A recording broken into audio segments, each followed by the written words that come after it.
Yo, yo.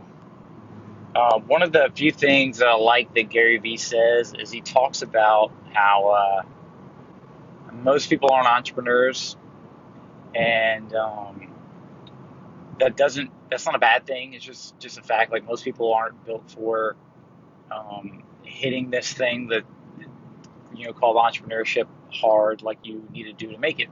And then even within that, there's levels, and I'm not exactly sure what my top level is, right?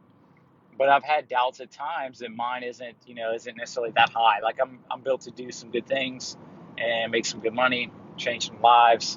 And will I be billionaire good or will I be millionaire good? And I've always known to be millionaire good. I just never knew how far I'd take it from there. Um, and so what I keep on finding is, I'm teaching you guys, and I definitely don't want to belittle anyone that's on the grind and is really, really hustling.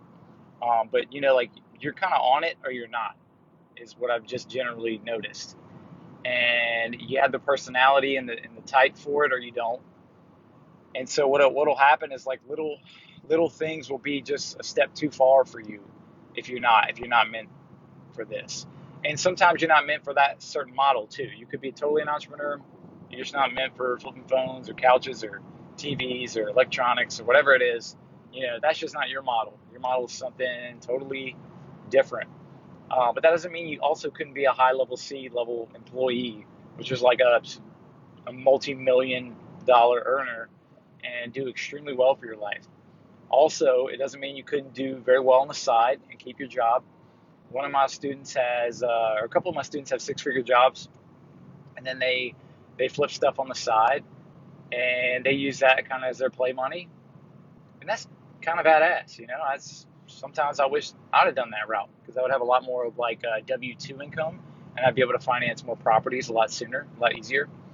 Um, and so in phone flipping, I was talking to a guy last week, and he said he would only drive 20 minutes to meet somebody because he hates getting stood up. Everyone hates getting stood up. It's not fun. And I mean, I've had people stand me up an hour away on purpose. They literally got me to drive an hour with a goal of not showing up and blocking me at the last minute.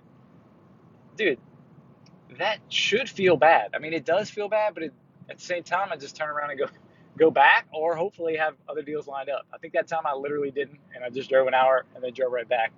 And I was just like, I'm gonna kill this guy. Um, Hang on, I gotta speed up.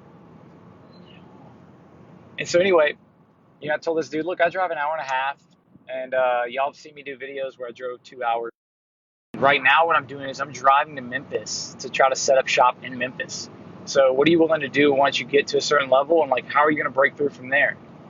Baton Rouge and surrounding areas is going to get me to a very, very good level. But what's going to get me to an even better level is hitting up the nationwide scene and hitting up other really, really good cities.